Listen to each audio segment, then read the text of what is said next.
Olá, irmãos, mais uma vez e espero que estejam todos bem.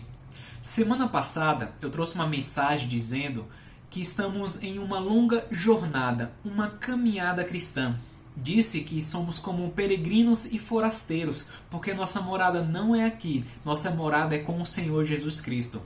E hoje eu quero falar um pouco de cada passo que o irmão tem dado nessa sua caminhada cristã. Cada passo que o irmão tem dado tem agradado a Deus?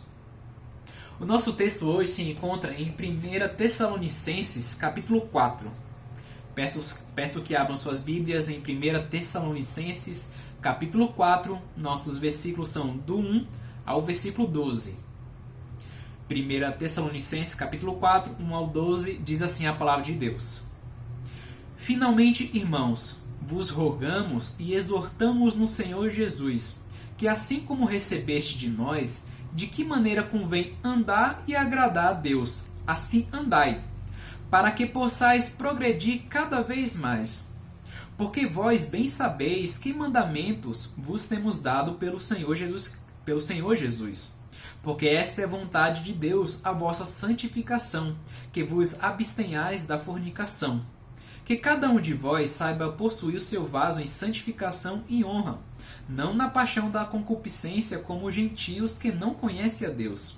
Ninguém oprima ou engane a seu irmão em negócio algum, porque o Senhor é vingador de todas essas coisas, como também antes vos dissemos e testificamos. Porque não nos chamou Deus para a imundície, mas para a santificação. Portanto, quem despreza isto, não despreza ao homem, mas sim a Deus, que nos deu também o seu Espírito Santo. Quanto, porém, ao amor fraternal, não necessitais de que vos escreva, visto que vós mesmos estáis instruídos por Deus que vos ameis uns aos outros. Porque também já assim o fazeis para com todos os irmãos que estão por toda a Macedônia. Exortamo-vos, porém, a que ainda nisto aumenteis cada vez mais. E procureis viver quietos e tratar dos vossos próprios negócios e trabalhar com vossas próprias mãos, como já vulo temos mandado, para que andeis honestamente para com os que estão de fora, e não necessiteis de coisa alguma. Vamos fazer uma oração? Senhor nosso Deus e Pai, te agradecemos, Senhor, por mais esse dia. E pedimos, Senhor, nos ajude na nossa caminhada cristã. Que cada passo, Senhor, que dermos, o nosso andar venha te glorificar, venha te agradar, Senhor. Nos ajude, perdoe nossos pecados e as nossas falhas. Em nome de seu Filho amado Jesus Cristo. Amém. O tema de hoje da pregação é: como convém andar de uma forma que agrade a Deus? Esse tema eu tirei do versículo 1. Diz assim, vou reler para os irmãos. Finalmente, irmãos, vos rogamos e exortamos no Senhor, assim como recebeste de nós, de que maneira convém andar e agradar a Deus. Então, o título é: como convém andar de uma forma que agrade a Deus. A maioria das pessoas tentam agradar outras pessoas. Seja marido tentando agradar a sua esposa, a esposa tentando agradar o seu marido, os filhos tentando agradar os pais, ou um funcionário tentando agradar o seu patrão e outras coisas. Tentamos agradar outras pessoas. Isso é bom. Mas será que estamos agradando a pessoa mais importante do mundo? Será que estamos agradando Deus? A motivação maior do apóstolo Paulo era agradar a Deus do que qualquer outra pessoa. Aqui em 1 Tessalonicenses, capítulo 2, versículo 4, diz assim: Mas como fomos aprovados de Deus, para que o Evangelho nos fosse confiado, assim falamos, não como para agradar aos homens, mas a Deus, que prova os nossos corações. A motivação maior do apóstolo Paulo era agradar a Deus. E tem sido também a sua motivação maior? Tem sido para agradar a Deus ou é outras pessoas? Porque, irmãos, quem mais merece a nossa atenção é o Senhor Jesus Cristo.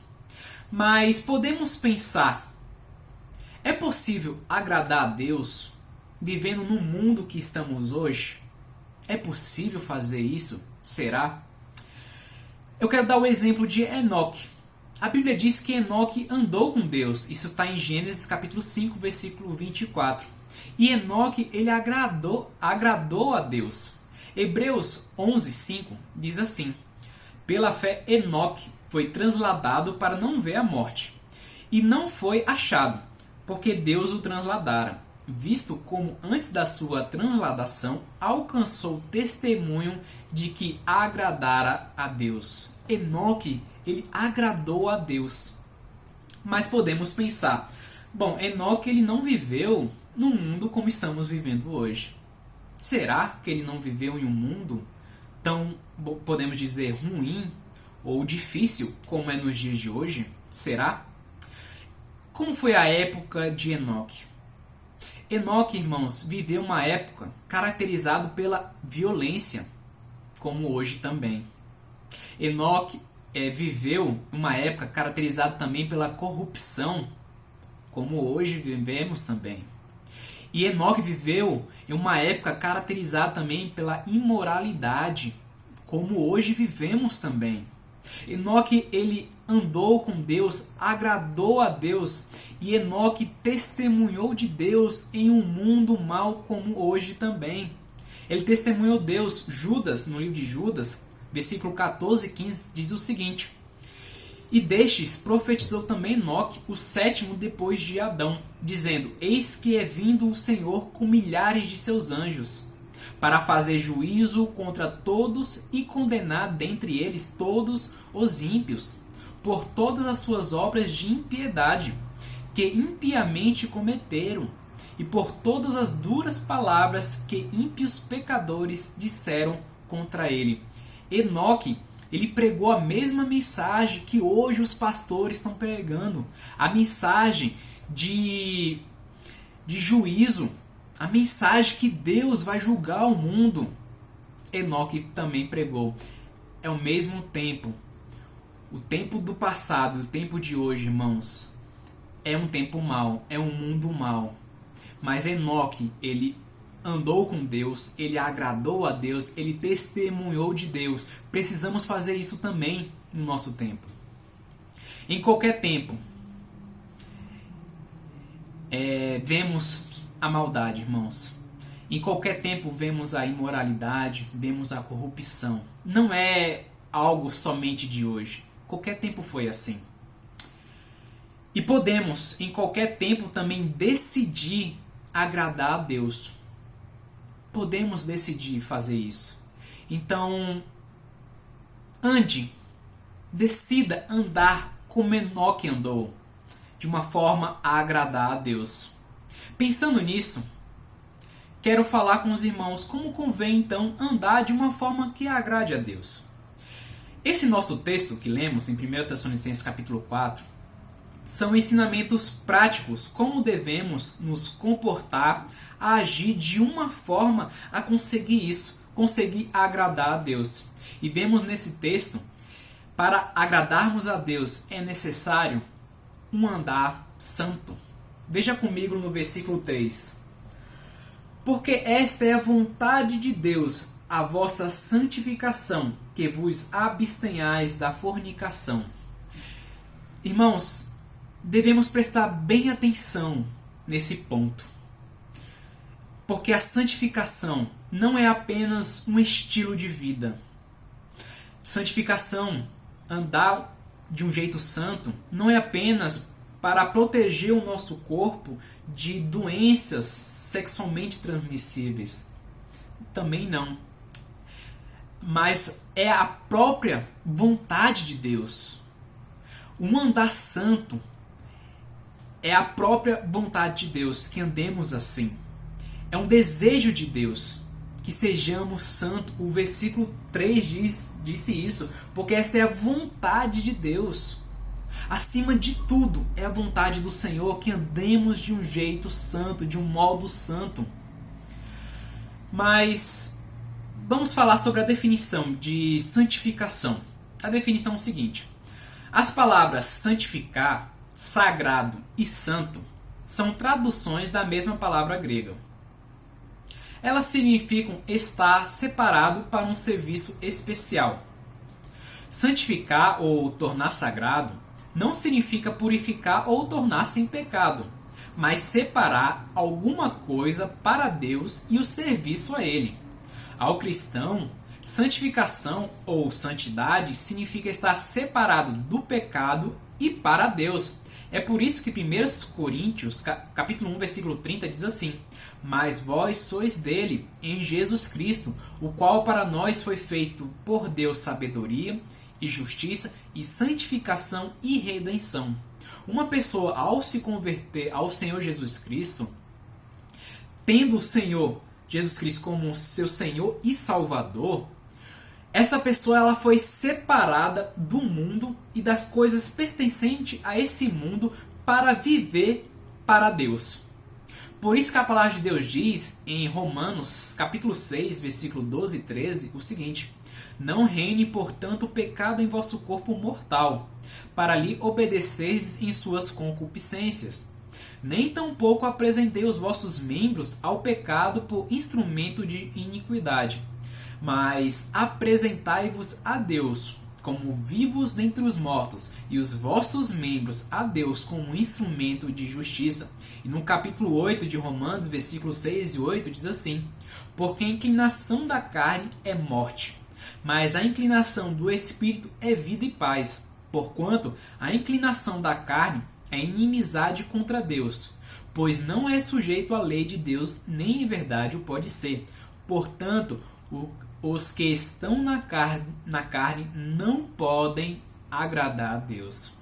Se o irmão tem o desejo, a vontade genuína de agradar a Deus, esse assunto de santificação, de santidade, de um andar santo é de extrema importância, porque aqueles que estão satisfazendo os desejos da carne, o texto diz, em Romanos 8, não podem agradar a Deus, os que andam no desejo da carne. Mas por que devemos andar em santidade? Vimos que é a vontade de Deus, mas também por causa daquele que nos chamou. E como foi esse chamado? Versículo 7, veja comigo. Porque não nos chamou Deus para a imundície, mas para a santificação. Foi Deus que nos chamou em Jesus Cristo por meio do seu Evangelho. E Deus, irmãos, Ele é completamente santo. Pedro vai dizer, em 1 Pedro 1, versículo 15 e 16, o seguinte: Mas como é santo aquele que vos chamou, sede vós também santos em toda a vossa maneira de viver. Porquanto está escrito: Sede santos, porque eu sou santo. Deus, irmãos, é completamente santo, separado do pecado, e devemos ser santos também por causa daquele que nos chamou, por causa de Deus. Deus é o nosso motivo de vivermos em santidade. E também como Deus nos chamou. Efésios capítulo 4, versículo 1 diz: Rogo-vos, pois eu, o preso do Senhor, que andeis como é digno da vocação com que fostes chamados. E como foi essa vocação que fomos chamados? Primeiro, foi uma vocação santa. 2 Timóteo capítulo 1, versículo 9 diz assim: que nos salvou e chamou com uma santa vocação, não segundo as nossas obras, mas segundo o seu próprio propósito e graça que nos foi dado em Cristo Jesus antes dos tempos dos séculos. Foi uma vocação santa e uma vocação também celestial. Hebreus 3:1 diz: Por isso, irmãos santos, participantes da vocação celestial, considerai Jesus Cristo, apóstolo e sumo sacerdote da nossa confissão. Devemos andar aqui na terra, irmãos, como cidadãos dos céus. Um andar santo. Devemos andar desse jeito. Devemos andar em santidade porque é a vontade de Deus e também devido ao nosso chamado, mas também por causa do Espírito Santo de Deus. Versículo 8, olha comigo. Portanto, quem despreza isso não despreza o homem, mas sim a Deus, que nos deu também o seu Espírito Santo. Uma pessoa que recebeu Jesus Cristo como Senhor e Salvador, o Espírito Santo faz morada nele. O corpo de uma pessoa salva em Jesus Cristo é templo, morada do Espírito Santo. 1 Coríntios capítulo 6, versículo 18 e 19 diz assim: fugir da fornicação. Todo o pecado que o homem comete é fora do corpo, mas o que fornica peca contra o seu próprio corpo. Ou não sabeis que o vosso corpo é templo do Espírito Santo, que habita em vós, proveniente de Deus, e que não sois de vós mesmos? Deixa eu te falar uma coisa, irmãos.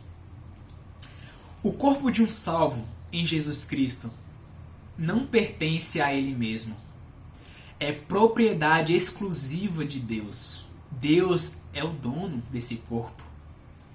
E o texto diz em 1 Coríntios 6, 18 que eu disse, fugir da fornicação. E é o que o nosso texto aqui em 1 Tessalonicenses 4, versículo 3 e 4 diz. Acompanhe comigo.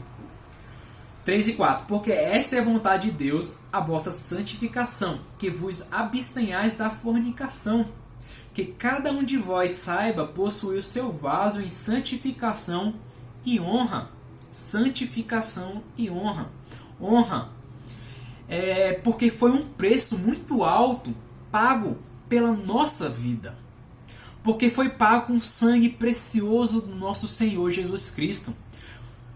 Dê valor, irmãos. Dê honra por aquilo que custou muito. Porque não foi barato a sua vida. Foi pago com um preço muito alto. Foi o sangue de Jesus Cristo que foi derramado por você. Dê valor, dê honra o que Deus fez. Devemos ter um andar. O nosso andar não deve ser como o dos ímpios que não conhecem a Deus. Veja comigo o versículo 5. Não na paixão da concupiscência, como os gentios que não conhecem a Deus. O cristão não deve andar como os ímpios, nos mesmos desejos e vontades. O cristão não pode afirmar, preste atenção, o cristão não pode afirmar que conhece a Deus e não andar em santidade. Porque aqueles que não andam em santidade não conhecem a Deus. O texto diz, versículo 5, não na paixão da concupiscência como os gentios que não conhecem a Deus. Se nós andarmos como esses ímpios que fazem tantas abominações, estamos nos assemelhando com eles. E eles não conhecem a Deus. Devemos andar em santidade, não como os ímpios. E também um andar sem defraudar. Versículo 6 continua assim, ó: ninguém oprima ou engane a seu irmão em negócio algum, porque o Senhor é vingador de todas essas coisas, como também antes vos dissemos e testificamos. Ninguém oprima ou engane. Esse versículo, irmãos, está falando sobre a área sexual ainda, porque o contexto traz isso. O contexto do versículo 3 ao versículo 8 fala sobre a santificação versus a imoralidade. Está no contexto. E o significado desse não oprima ou engane está dizendo o seguinte, olha, ninguém deve excitar ou despertar desejos sexuais ou utilizar como se fosse a propriedade de outra pessoa. Vamos supor o seguinte: você é casado, mas você está despertando desejos em outra pessoa que não é o seu marido ou sua esposa. Vemos muito de assédio, essas coisas, em ambiente de trabalho. Devemos ter muito cuidado com isso. E também as famílias, quando você começa a despertar esses desejos ou tem relações com outra pessoa que não é o seu marido ou sua esposa, você também está enganando as famílias, tanto a sua família como a família da outra pessoa. Isso não deve ser feito. E isso é muito importante, sabe por quê? porque Deus ele é vingador dessas coisas. Se o irmão tem relação com uma pessoa que não é o seu cônjuge, Deus ele vai cobrar de sua mão. Versículo 6 diz o seguinte ainda. Vou repetir. Ninguém oprime ou engane a seu irmão em negócio algum, porque o Senhor é vingador de todas essas coisas, como também antes vos dissemos e testificamos. Deus ele é o vingador. Se o irmão ter relações com outra pessoa, Deus vai cobrar de sua mão. Vemos o caso de Davi com Betseba. Davi ele teve um caso com uma mulher que não era dele, que era de Urias. E Deus disse para Davi o seguinte, que a espada nunca iria sair da casa dele. Em 2 Samuel, capítulo 12, verso 10, diz assim: Agora, pois, não se apartará a espada jamais da tua casa, porquanto me desprezaste, Deus falando para Davi, e tomaste a mulher de Urias, o heteu, para ser tua mulher. Davi, ao agir assim, a ter um caso com Betseba, Davi, ele desprezou a Deus. O texto disse isso. Desprezou, ao invés de agradar a Deus, ele desprezou Deus. E é o que o versículo 8 fala. Olha, porquanto quem despreza isso, não despreza ao homem, mas sim a Deus, que nos deu também o seu Espírito Santo.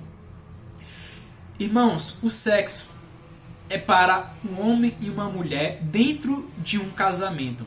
Quem despreza essa simples regra está desprezando Deus.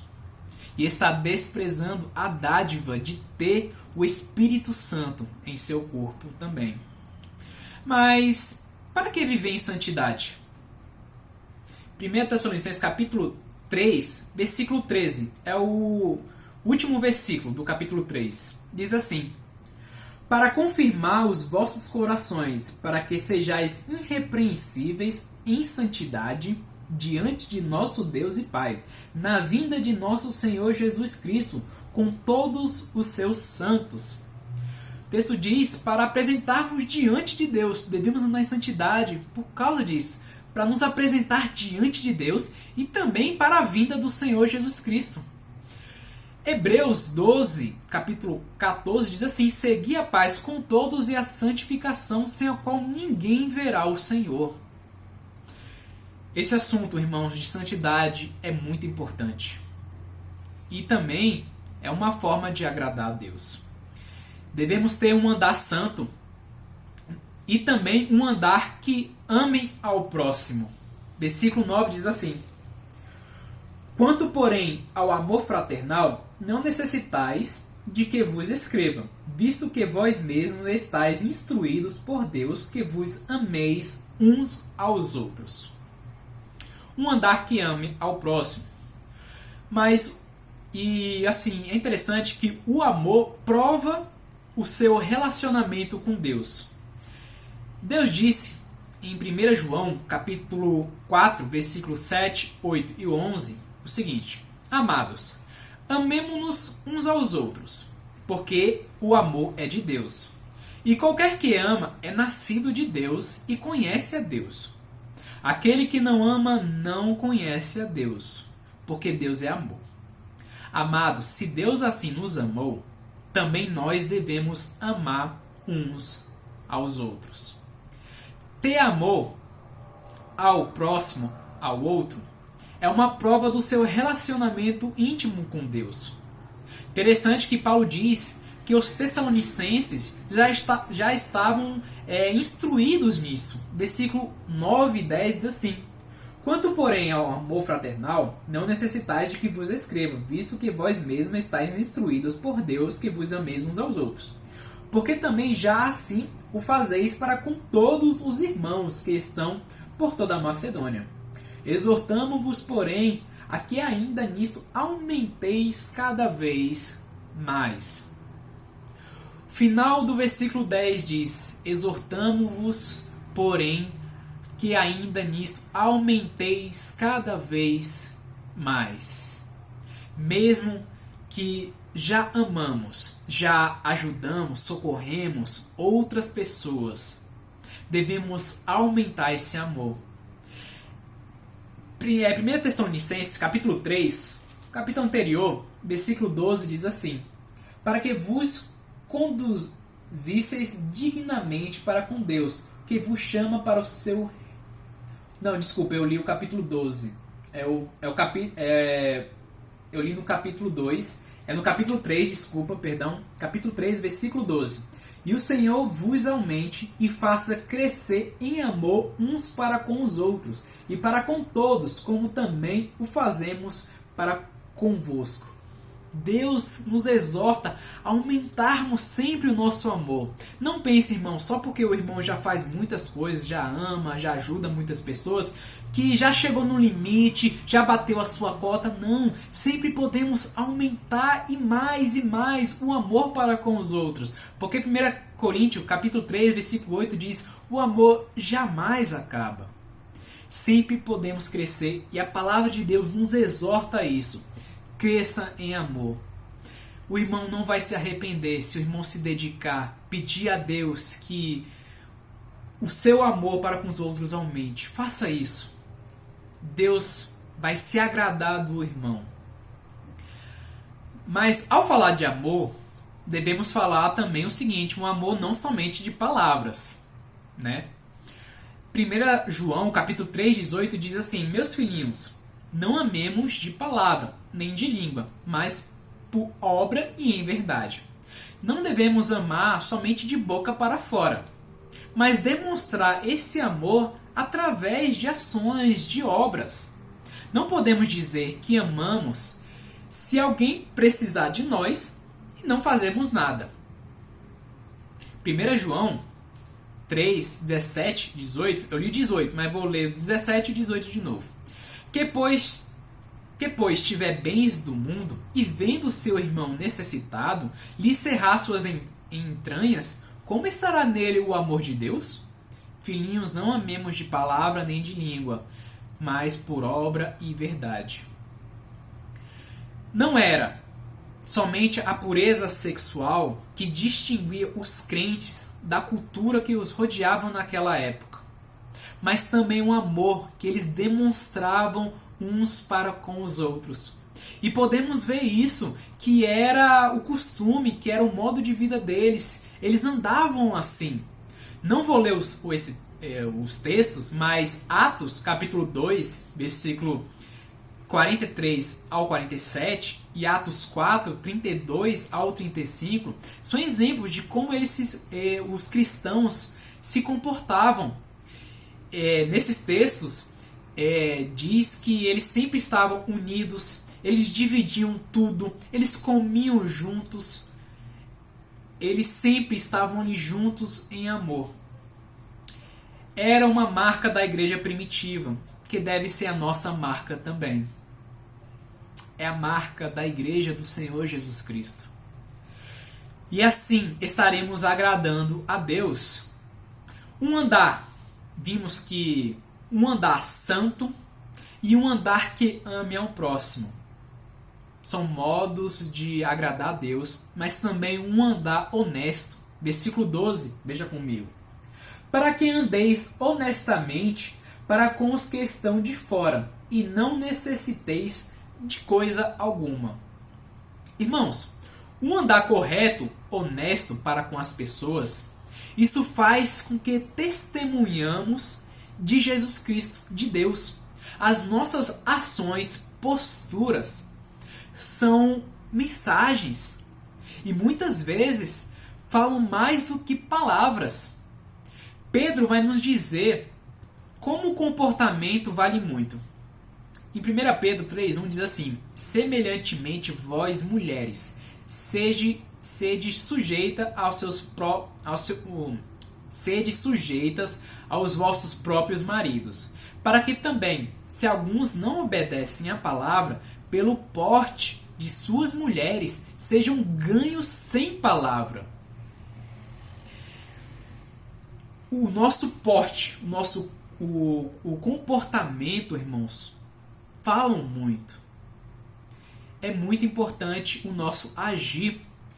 Então, o nosso comportamento pode ou não agradar a Deus. E o nosso texto diz que devemos ter um andar honesto. porque um andar desonesto, Deus ele detesta. Provérbios, capítulo 11, versículo 1 diz assim: balança enganosa é abominação para o Senhor, mas o peso do justo é o seu prazer. Efésios 4:28 diz assim: aquele que furtava, não furte mais, antes trabalhe, fazendo com as mãos o que é bom, para que tenha o que repartir com os que estiver necessidade. E o versículo 11 também diz assim, e procureis viver quietos e tratar dos vossos próprios negócios, e trabalhar com vossas próprias mãos, como já vulo temos mandado. O nosso andar é uma forma de agradar a Deus. Ande, irmãos, de uma forma honesta, que honre o nome do nosso Senhor Jesus Cristo. E assim o irmão vai estar testemunhando o nosso próprio Salvador. Vai estar testemunhando com suas ações que Jesus, ele transforma vidas. Que Jesus, ele é santo. E o irmão deve andar em santidade, deve andar de uma forma honesta, uma forma que ame ao próximo. Agradar a Deus, irmãos, deve ser uma prioridade de todo cristão. Todo cristão deve fazer o máximo para agradar o Senhor. E vimos como convém andar de uma forma que agrade a Deus. É um andar santo, um andar que ame ao próximo, um andar honesto. Isso faz com que Deus se agrade de nós. Deus, irmãos, ele é motivo do nosso viver, um viver santo. Ele é digno disso. Deus, ele merece tudo que Deus já nos fez. Devemos fazer o máximo para agradar ao Senhor. Ele é digno do nosso esforço, do nosso melhor, do nosso melhor. O irmão tem se esforçado para agradar o nosso Senhor, o nosso Deus. Como o irmão tem andado? Os seus passos demonstram que o irmão é um salvo em Jesus Cristo. Deus, ele se agrada. Deus, ele pode falar: olha, aquele meu servo, como ele me agrada, como eu tenho um prazer, um deleite nele. Deus pode falar isso da sua vida. Viva, irmãos, para agradar ao Senhor. Viva com toda a sua intensidade. Deus, ele é santo e ele merece. Louvado seja o Senhor pela sua vida. Que Deus abençoe os irmãos e possamos viver sempre para agradar ao nosso Deus. Se o irmão não tem feito isso, corrija, peça perdão e comece a viver de uma forma que agrade a Deus. Deus abençoe. Até a próxima.